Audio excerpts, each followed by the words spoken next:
నువ్వెందుకు విషం పుచ్చుకున్నావో నాకు తెలుసు.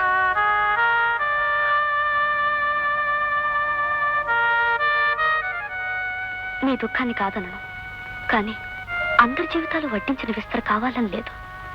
కొన్ని కష్టపడి సమకూర్చుకోవాల్సి ఉంటాయి. దానికోసం ఆత్మహత్యకు పాల్పడితే అర్థమేముంది? సూర్యుడు నేను కాదని అన్నాడే అనుకో, ఆయన కావాలని ఓపిక దీక్ష చూపిస్తే మీ ఇద్దరి మధ్య తప్పకుండా అన్యోన్యత ఏర్పడుతుంది. నా మాట వింటానని మాటివ్వు.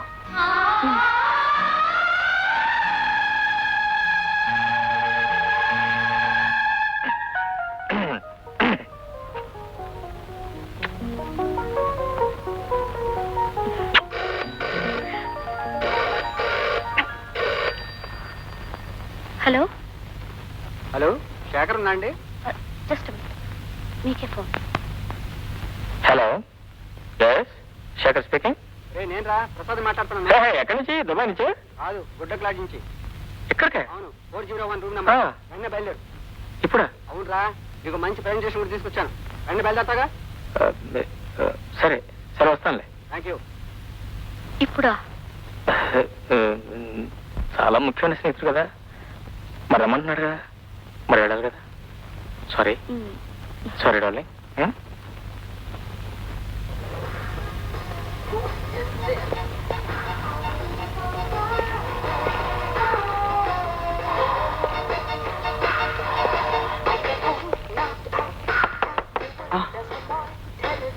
రెండు రమ్మన్నాను, ఎందుకని మంచిది. నువ్వు కాసేపు బాత్రూమ్ ఉండు.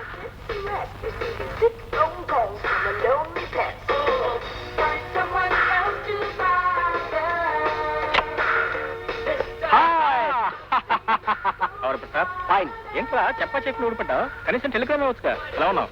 వైన్ తాగేవాడు ఫైన్ కొంటాడని నువ్వే చెప్పేవాడి. కొన్నాను. ఇంకా జ్ఞాపకం ఉందన్నమాట.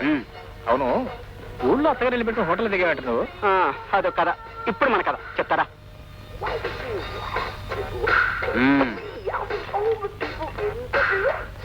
సారీ, పెళ్ళైన తర్వాత బాటిల్స్ కి హోటల్స్ కి గుడ్ బై చెప్పేసి. అంటే నీ డాక్టర్ భార్య అంత విపరీతంగా అదుపులో పెట్టేసింది మాట.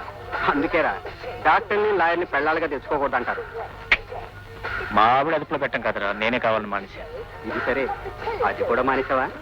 అన్నీ మానేశాను. గతం అయితే జ్ఞాపకాల్లో కూడా రానంతగా మానేశాను. ఓ నేను ఇది ఎక్కడ కూడా రా, మన ఇద్దరం కలిసి ఇక్కడ ఏదో పొడి చేయొచ్చని మా ఆవిని వేరే గదిలో దింపి నేను ఇక్కడ రూమ్ తీసుకున్నాను.